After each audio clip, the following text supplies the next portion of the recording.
Today we're going to be learning how to sew on buttons.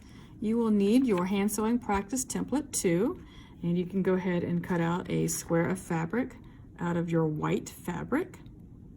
You will also need to find your bag that has a lot of different buttons in it. It'll probably be 6 buttons in the bag. You want to make sure you do not get the buttons that are in with the embroidery thread or with the ribbon and all that. So it's the thicker thread I'm talking about with the embroidery thread. So you're going to find that you have 2 buttons that look like this with 4 holes in it, and you have 2 buttons that look like this with 2 holes in it. You have 2 other kinds of buttons that we'll focus on next time. These are called flat buttons. They are flat on the back. On the front, usually you'll have some kind of ridge, which indicates, it tells you right there, it's the front of the button. Sometimes they're flat on both sides, so then it doesn't really matter which side you use. Okay, what we're focusing on today is the fact that we have 4 holes in this button and 2 in this button. We're going to be sewing both of these to your square fabric after you cut this out. So you may go ahead and thread your needle the same amount of thread that you always use, about 24 inches from tip of nose to tip of finger when stretched out.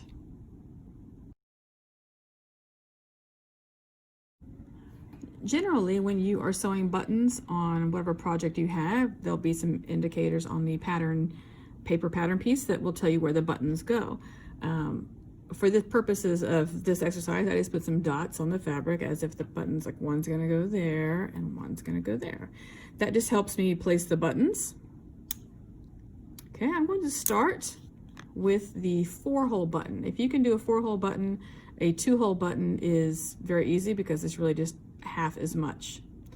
Okay, on my particular fabric, you can see that I have a right side and a wrong side. The right side is a darker blue, the wrong side is a lighter blue. Your fabric is white, so you're going to decide which side is going to be the front, and this makes a difference because you're going to want to take your needle and come up from the bottom, from the back side, the wrong side, and go ahead and poke your needle through, okay, on the dot, and pull through until you are hitting the back side of your fabric, just like that. Okay, so my knot is hitting the back side of my fabric. Now, I personally find it easier to go ahead and come up through the fabric first and then just thread the button onto the needle that way.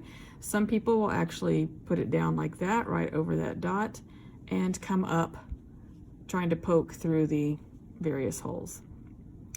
Okay, for purposes of this particular button, there's 2 ways you can actually make your thread pattern. You can choose to either make an X, okay, going across like that, and then X like that, or you can go parallel, okay, either vertically or horizontally. It just depends on what kind of look you're going for. The one thing you generally don't want to do is, you know, create a square of thread. That's not how it's really done in the industry. If you're trying to be creative on something, certainly that is fine. Okay, so I have threaded my thread, poked it through my fabric. I am simply going to now take my button, thread it through one of the holes like you're threading a bead, pull my thread through, and then I'm going to place my button down on my fabric, trying to make sure it's centered on my little mark there. And this is where it gets a little tricky. You're gonna have to hold the button, hold your fabric, hold your thread. Okay, the first thing I'm gonna do, I'm gonna go and make this an X pattern. So I'm gonna go diagonally. So I'm gonna go down through my fabric and then pull, okay, just like the running stitch. Okay, and there's my first stitch. Then I'm going to go up through that first hole I came up through the first time. You're gonna have to kind of poke and poke and poke until it finally comes up. And there you can see. So from the back side, I'm just kind of poking until I find it. And there it comes up. Now my button's kind of big, so it's a little easier. So I'm gonna come up, pull my thread, go back down through the hole I went through previously. Okay, you don't wanna skip all over the place when you're doing a button. Okay, then I'm gonna come up a 3rd time through that original hole. Okay, pull, and then go back down through the other hole. Okay, I'm gonna do this one more time. I generally tend to do this 4 times through each set of holes just to make sure that button is not going to go anywhere. Okay, so now that I've gone through that 4 times, now I'm going to want to switch to this other set of holes. Okay, so from the back side, I'm going to poke. Ooh, that was an accident. I'm going to poke until I find that place. Okay, so I've poked it through there. Okay, and I'm going to pull up. Okay, so on the back side, what you see is kind of this motion, and then I went from here to that hole there. Okay, so now I'm going to go diagonally again to the other hole that I have not sewn through yet. Okay, so go down through that hole and pull, make sure it's nice and snug. I'm going to come up through my original hole again. Okay, make sure it's nice and snug there, and then go back down through that hole again. So I want to do that 2 more times, up through the first hole and down through the opposite hole. Okay, so as you can see, sewing on a button is not that difficult. There is another step to this that a lot of home sewers don't do. However, in the industry, it is a good idea to do it. Once you've gone through your 4 times the second set of holes, you are actually going to put your needle through, and you're going to want to come up beside the button.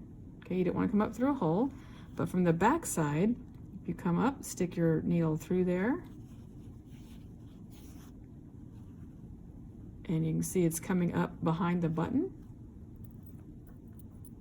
Okay, so from the back side, from the bottom, I'm going to come up through the bottom, but not go through the hole.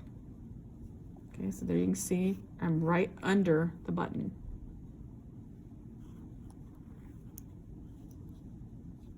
Okay, so I'm going to pull that up.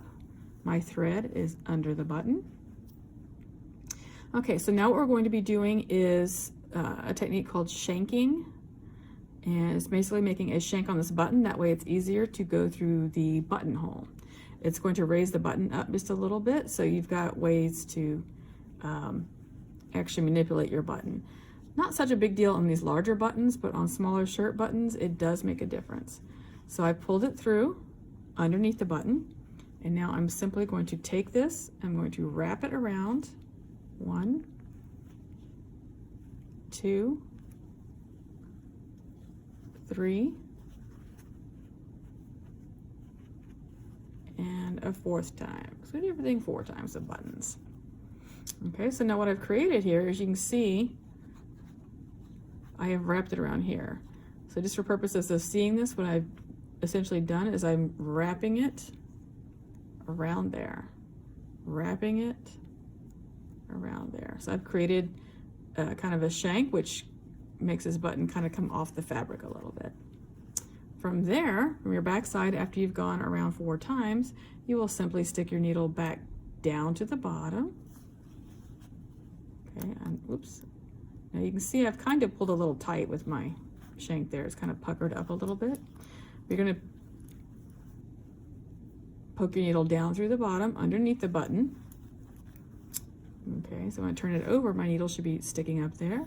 And it's at this point you're going to knot off. Now the great thing about knotting off for a button, all you really need to do is, instead of going through the fabric, you're just going to go through all your threads to make your knots, just like we usually make our knots. Okay, so I've gone through the thread. I'm going to pull and knot off. Okay, and one more time, because we do that twice. Pull and knot off. Okay, so that is our 4-hole button. Again, I did kind of pull tight on that shank. I also went around it more times than I needed to. Okay, so you can see of an X. You can see the shank here. And there is the back side. Okay, not the prettiest. The backside of buttons aren't always pretty unless a machine does them. They do have machines that do put on buttons. I will say that is why buttons tend to fall off clothing, so they're not as secure. Okay, next, I will just go through the motions of doing the 2-hole button so that you can see that as well. So now I'm going to go ahead and sew on the button that only has 2 holes. So same thing, I'm going to come up through the mark I made. That way it's precise. It's easier to thread the button on, at least for me, it's easier to thread the button on through the holes. Okay, bring it in. Make sure that button is secure against my fabric. Okay, I'm going to hold the button onto the fabric and then make sure I'm on my mark. And now I'm going to go down through the opposite hole. Okay, make sure you pull that securely. It shouldn't be, there shouldn't be like a little loop here. It shouldn't be loose. Okay, so then I'm just going to continue on just like I did for the other button. Find my original starting point, that first hole, and go back down through the second hole. Okay, I'm going to do this 2 more times.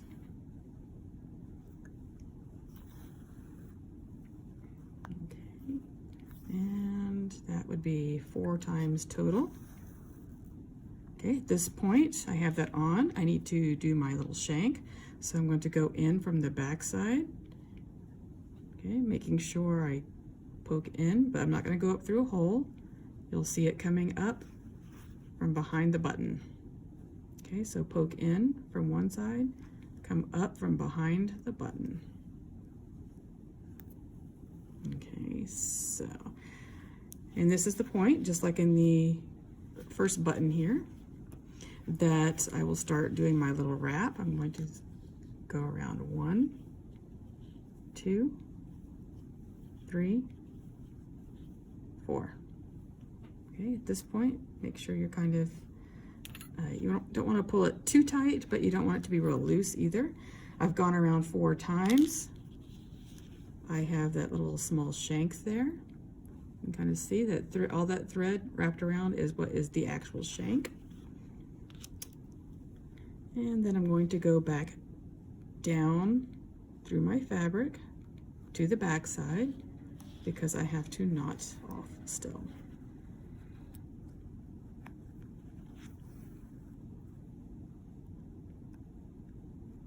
Okay, do my little knot on the back,